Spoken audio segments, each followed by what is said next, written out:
of the Honorable Chair and the values and principles of fairness and impartiality with which is integral to the functioning of the Chair.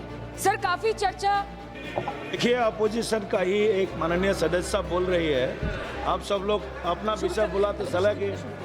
Please be seated. be it social, be it religious, be it electoral, be it political, or be it parliamentary. Or should I say that it is practiced only when it is most convenient to the ruling party. चिंता से, डर से दिल का दौरा आ गया। 105 साल की बूढ़ी माई से लेकर व्हीलचेयर पे बैठा एक विकलांग भाई तक, गर्भवती महिलाओं को हियरिंग के लाइन पे घंटों दर घंटे आपने खड़ा करके रखा।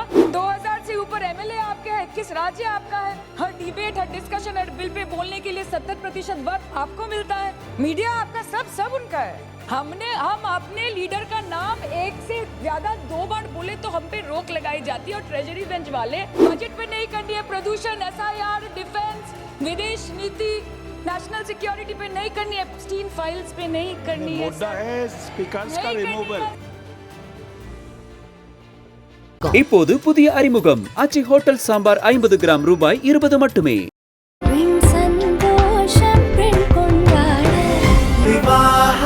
மணப்பெண்ணின் பிரத்யேகமான திருமணம் விவாஹா द चेन्नई सिल्क्स। अध्यक्ष महोदय, धन्यवाद, आपने मुझे बोलने का अवसर दिया। बहुत गंभीर स्थिति है और संवेदनशील मुद्दा है, और जैसे कि मेरे पूर्व वक्ताओं ने भी कहा है, मैं पहले ही ये स्पष्ट करना चाहती हूँ कि माननीय श्री ओम बिरला के प्रति व्यक्तिगत रूप से मेरा कोई आक्रोश या विरोध नहीं है। Sir, there is nothing driven out of personal grievances, but it's certainly our expectations of the Honorable Chair and the values and principles of fairness and impartiality with which is integral to the functioning of the Chair. Sir, काफी चर्चा देखिए opposition का ही एक माननीय सदस्य बोल रही है, आप सब लोग अपना विषय बुलाते सलाह की। Please be seated. All the members request, please be seated, please be seated.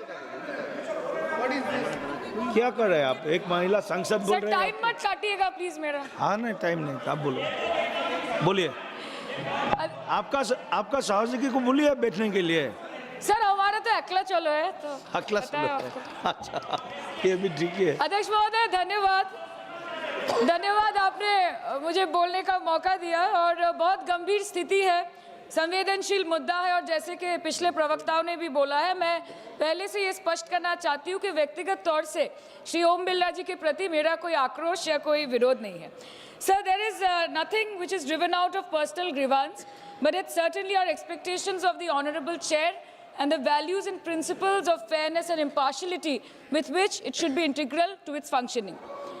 Sir, काफी चर्चा already हो चुकी है, so now let us cut the long story short and come straight to the point.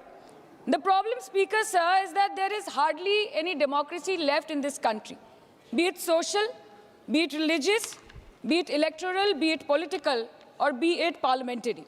Or should I say that it is practiced only when it is most convenient to the ruling party. Sir, 2014 के पहले सदन कैसे चलता था उस पर मुझे ज़्यादा ज्ञान नहीं है, क्योंकि मैं तब वहाँ थी नहीं। But in the past 2 years, I have seen ideologies being sidelined, opinions being crushed, and voices of the opposition being throttled in broad daylight in this country and within the 4 walls of this August House. हम दूसरों के हक के लिए क्या लड़े sir, जबकि विपक्ष के सांसदों को खुद अपने हक के लिए सदन में लड़ना पड़ रहा है। पिछले 7 सालों से आपने डेप्यूटी स्पीकर का पोस्ट खाली रखा। क्यों? क्योंकि आप नहीं चाहते कि इस तरफ से कोई उठकर उस चेयर में बैठे। Sir, there is no scope for a healthy discussion और अ डिबेट। एक साल में कितनी बार ये संसद मिलती है? The number of sittings have been reduced drastically.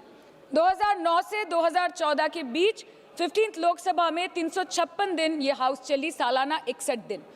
और 2019 से 2024 के बीच 5 साल में सिर्फ 274 दिन, average 55 days yearly, making it the shortest full term Lok Sabha since 1952। 2025 के मॉनसून सत्र में निर्धारित 120 घंटों में सिर्फ 37 घंटे लोकसभा और सिर्फ 41 घंटे राज्यसभा की कार्रवाई चली। 2025 में टीएमसी के राज्यसभा के माननीय सांसद श्री डेरेक ओब्रायन जी ने प्राइवेट मेंबर्स बिल के माध्यम से ये प्रपोज किया कि एटलीस्ट सालाना 100 दिन ये सदन बैठे। सर, ये सिर्फ विपक्ष का हमारा प्रेरोगेटिव नहीं हो सकता, ये ट्रेजरी बेंच का भी प्रेरोगेटिव होना चाहिए और इस माननीय चेयर का भी प्रेरोगेटिव होना चाहिए। सर, पार्लियामेंट चलाने में हर मिनट 2.5 लाख रुपए खर्च होते हैं, हर मिनट 2.5 लाख रुपए खर्च होते हैं। 2014 से लेकर 2024 के शीतकालीन सत्र तक कुल मिला के 2200 मिनट, 92 दिन और 3,300 करोड़ रुपए का लॉस हुआ। क्यों? क्योंकि आप नहीं चाहते थे कि महत्वपूर्ण विषयों पर चर्चा हो। अध्यक्ष जी, ये चेयर का काम है निश्चित करना कि ये सदन चले, ये विपक्ष का काम है सवाल उठाना, और ये सत्ता पक्ष का काम है कि वो हर सवाल का जवाब हर उस इंसान को दे जिसके टैक्स के पैसे से ये सदन चलता है। परंतु ये बोलते हुए मुझे खेद है कि सरकार ने इस देश के पॉलिसी मेकिंग प्लेटफॉर्म को अपना एडवर्टाइजमेंट पोर्टल बना दिया है। And they are manipulating this honourable chair to silence the opposition and this august house to blow their own whistle, and they are trying to murder parliamentary democracy by rendering institutions toothless. Sir, CAG reports बनना बंद हो गई है. The number of CAG reports tabled in Parliament has reduced from 53 in 2015 to merely 18 reports in 2023. Public Accounts Committee का काम क्या है sir? अगर रिपोर्ट्स ही नहीं बनेंगी, टेबल्ड ही नहीं होगी, तो पब्लिक अकाउंट्स कमेटी में जाएंगे कैसे, स्क्रूटिनी भी कैसे होगी? How will the Parliament and the people of this country know about the irregularities, the wasteful spendings, inefficient contract management and substandard project implementation taking place in this country every day in each department? You have completely eliminated the concept of transparency and accountability. The BJP government merged the 92-year-old independent railway budget with the union budget 2017. जब हमारी honourable CM माननीय ममता बनर्जी यहाँ की railway minister थी, तो तब पूरे देश के लोगों को अवगत करती थी कि रेलवे के क्षेत्र में इस देश के किस कोने में क्या काम हो रहा है, चाहे वो स्टेशन हो नए नए या नए रेल हो या फिर नए कितने सारे इंजन्स बने, कितने सारे रेलवे की गिनती बढ़ गई कोचेस की, सबको पता चलता था। और आज यूनियन बजट में रेलवे जैसे एक इम्पॉर्टेंट कमोडिटी जिसके साथ देश के 20 से 30 करोड़ लोग ऑन अ डेली बेसिस जुड़े हुए हैं, उसका शब्द, उसका नाम तक लिया नहीं जाता। आप ओवरनाइट रात के 12 बजे 1 बजे बिल्स लेकर आते हैं, और सामान्य बिल्स नहीं सर, बिल्स जो लोगों का वर्तमान और उनके भविष्य के साथ डायरेक्टली जुड़े हुए हैं। फार्म लॉज, वकफ, BNS, the Constitution 13th Amendment Bill 2025 which says removal of ministers on detention, changing Manrega to VBG Ramji, and you expect us to read, research, review and rise to speak on it within 12 hours of it being brought? Sir, these bills, these legislations require attention to detail. They need to be thoroughly researched. Sir, हम करें भी तो करें क्या, जाए भी तो जाए कहाँ?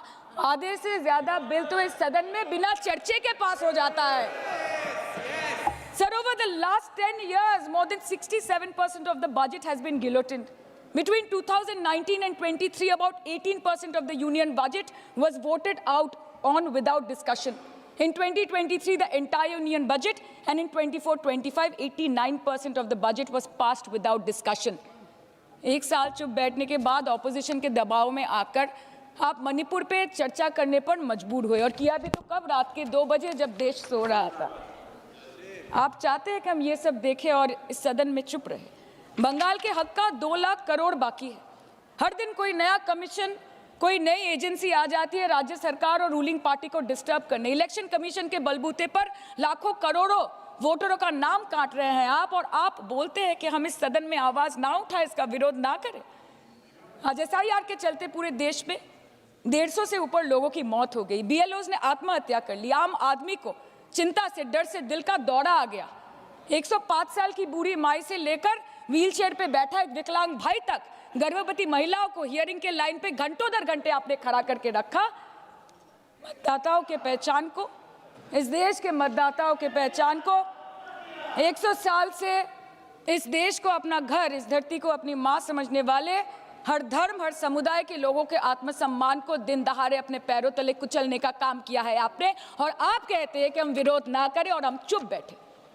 सर, बाहर विरोध करते हैं तो FIR होगा, ED CBI होगी, कार्रवाई होगी, और सदन के अंदर प्रोटेस्ट करे तो सस्पेंड कर देंगे। सर हमारे साथी आज भी मकर द्वार पे बैठे हैं बाहर सस्पेंड होके।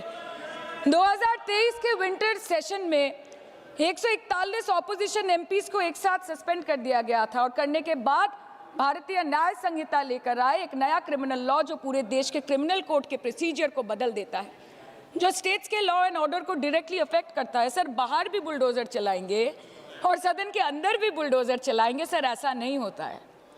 ये ताकत की बुलंदी भी पल भर का तमाशा है सर, कि ये ताकत की बुलंदी भी पल भर का तमाशा है। जिस डाल पे बैठे हैं वो टूट भी सकती है, जिस डाल पे बैठे हैं वो टूट भी सकती है। इसलिए ख्वाब जरूर देखिए, लेकिन ख्वाबों में घर बना के रहने की गलती मत कीजिएगा।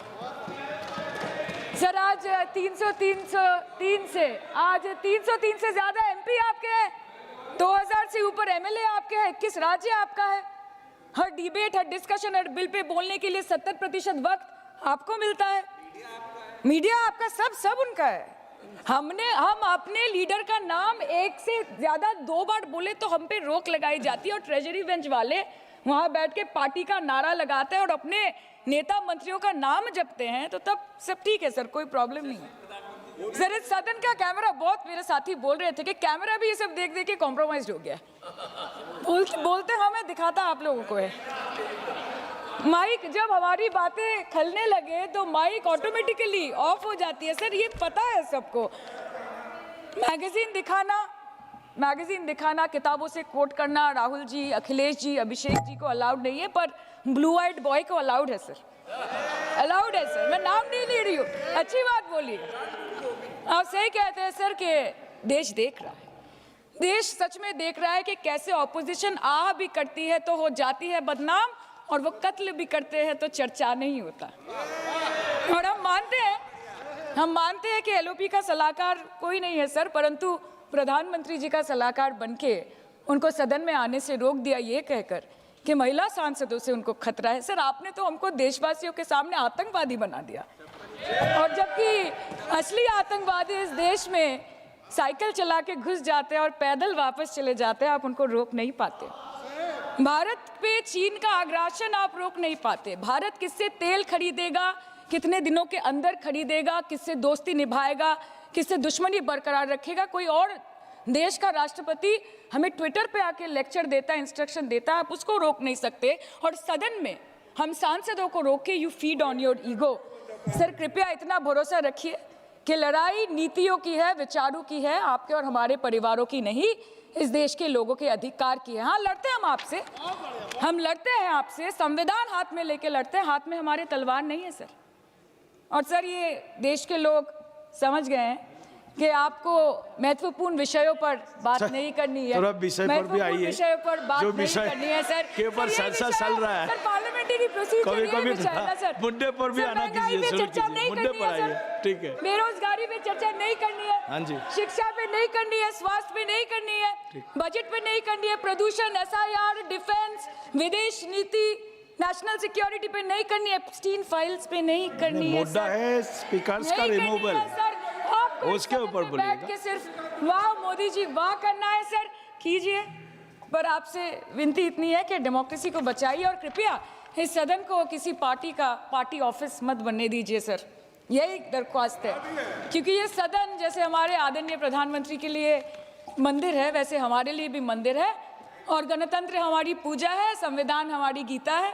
और इस मंदिर में बैठ के अगर कोई झूठ बोले और गीता पे हाथ रखे, कोई अन्याय करे, तो sir all India Trinamool Congress जो इस देश की 3rd लार्जेस्ट ऑपोजिशन है, that will surely not pander or surrender to your step motherly or should I say step fatherly attitude।